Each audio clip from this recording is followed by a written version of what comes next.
Well, hello, everyone. Welcome to Daily Upgrade with Jason Andrews. My name is Jason Andrews, and I'm a hypnotist, which is great because that means I know how to change things on the inside to make things better. And since you're here, that probably means you like it when things get better. You like it when you get better. You like it when people around you get better. And that's what I'm here for, too. And today I want to talk about getting better at things. And while I talk about it, I'll be doing some work under the hood, rewiring your brain in real time.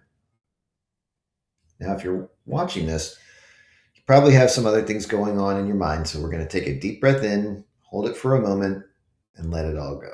Ready? Deep breath in, hold it, and just let everything go. Now we're going to take all those places your mind has been up to this point, everything you've been thinking about. We're just going to bring them all in here so you can focus in. Now, as I said before, I want to talk about getting better at things, developing skills, improving skills. And there's a lot that you can do on the inside to do that. Because when you really think about it, a skill isn't external, a skill is internal. It's how you do something, it's a sequence of events, it's a strategy, it's a method. That's how you have a skill. That's how a skill exists. Now, the good thing about skills is that they are learnable. In other words, they're improvable. Certain things are just inherent and maybe can be changed a little bit, like how strong a person is. You can definitely exercise, right? You can work out, you can get stronger, you can get faster and all that. But there seem to be some genetic limits. There's people who work out all the time and don't get very strong, and then there's people who like, oh yeah, maybe I'll go to the gym this year, and they get strong very quickly. And so there's a major inherent component to that, right? I mean, I would never be any kind of Olympic athlete, right? I could be a great athlete. In fact, I was when I was younger, but yeah, I wasn't ever going to be world class in that. I just didn't have the hardware. Now, a skill can be different, right? A skill is the way you do it, how you do it, what goes on the inside, right? And you can improve that over time. Now you can improve that by creating a feedback loop between what you're doing on the inside and the results you get on the outside. And then you would, oh, what happened? Okay, you calibrate, take that information back in, and you adjust. You say, okay, well, now I'm going to do it this little bit different this time. Okay, now I've talked about that several times before, that feedback loop that's so important. That feedback loop that's just so important for all this stuff to get better. But there are ways to accelerate that. And there are things that you are okay at that you have the ability to do it. And there's things that you're really good at, right? And then there's things that you're not very good at. And then there's things you can't even do at all. That you're just incapable of doing them. That maybe some other people can do, but you can't. So there's these different categories. And the reason I want to split them out into categories like that is you've got different approaches to improving skills depending on which level you're at in any particular thing. So,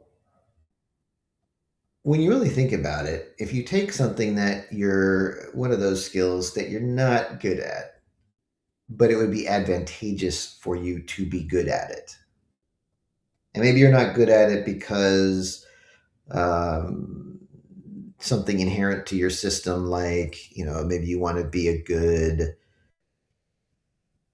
I don't know, you want to be good at running, right? But you're just slow, right? That's one thing. What about if you want to be good at drawing and you just can't ever, nothing you draw turns out anything recognizable like what you had in your head? Or maybe you wanted to sing, but you can't match pitch. And then so it just never sounds good. So some skill that you're not good at, but it would be advantageous for you to be better at it. And now what we're going to do here is specific to that type of skill. This is a remedial process. If you want something that you're already good at to take to the next level, or something you're great at to really amp up, that's something. I mean, I'm not giving away the farm for free here. That's for session work. But this type of thing, taking a remedial skill that's not good enough and improving it, we can do that today because it's different. They are different processes for different stages. But for this one, if you think about what you do for that particular skill, I mean, pick exactly one skill, exactly one. Right? Don't try to do this for two skills at once. Just pick exactly one skill. Got it. All right. And the thing is, you've done this enough times to know that there is a process involved with using that skill. There's something that goes on the inside. First, you do this, and then you do that, and then you do that, and then you do that. Right? It's a process. Now, when you do things on the inside, that also means that there's effects on the outside. I'll take something incredibly basic, but like, a baby can't do it. Right? I was going to say I'm going to pick up a pencil. So inside my head, I have to sort of figure out what a pencil is and where it is. I have to acknowledge where it is. I have to locate it somehow in 3 dimensions. My pencil's right here. You can't see it, but it's right there. And I have to think about what I want to pick it up with, this hand or this hand, or my foot, or you know what I mean? You have to make that choice. If it's obvious, I'm going to use my hand, but it's not obvious to a baby. Babies try to pick stuff up with their feet all the time because they haven't developed that skill. So I have to figure out what I want to pick it up with. I have to figure out how to pick it up. You ever seen one of those early clumsy robots try to pick something up? It does all this stuff and flubs it all and can, right? So I have to figure out what mechanism I'm going to use. Am I going to like pick it up between my 2 fingers here? Am I going to do this? Am I going to try to scoop it up? Like there's lots of steps involved in this. So I'm going to do that. And then, okay, I have to move my hand over there and I have to coordinate where my hand is. Okay, so my brain's thinking, okay, I got to move my hand over there. And if I'm coordinated well, I can move it right to where I want. If I'm not coordinated, I might miss. And if you've ever seen somebody who lacks coordination try to do fine motor skills or athletics, you've seen that. And it's frustrating. But you got to do all these things, and then I got to go and I pick it up. So I'm going to move my hand over here and I pick this up, pinch it. This time I use between 3 fingers, and then I'm going to do stuff with it. So I had to do all of that process just to pick up the dang pencil. There's a lot going on there. Okay. But every time I do that, I get better at it. Why? Because I have some feedback mechanisms. Right? If I see if you can move this down, see where you can see it. Nope, I really can't. I won't go any farther than that. Yeah, well, I'll put it in my hand. If I want, the first time I do this, if I miss, okay, I missed. How did I miss? Well, I went too far. Okay, let's try this. I'm not going to go as far this time because I'm correcting. Okay, now I didn't go far enough, right? So you adjust based on what you're perceiving about what result you got and what result you wanted and what the difference is. Okay, so eventually I get to the right spot. Now, what if I try to pick it up and I miss? Oh, well, what happened? Well, my hand was too high.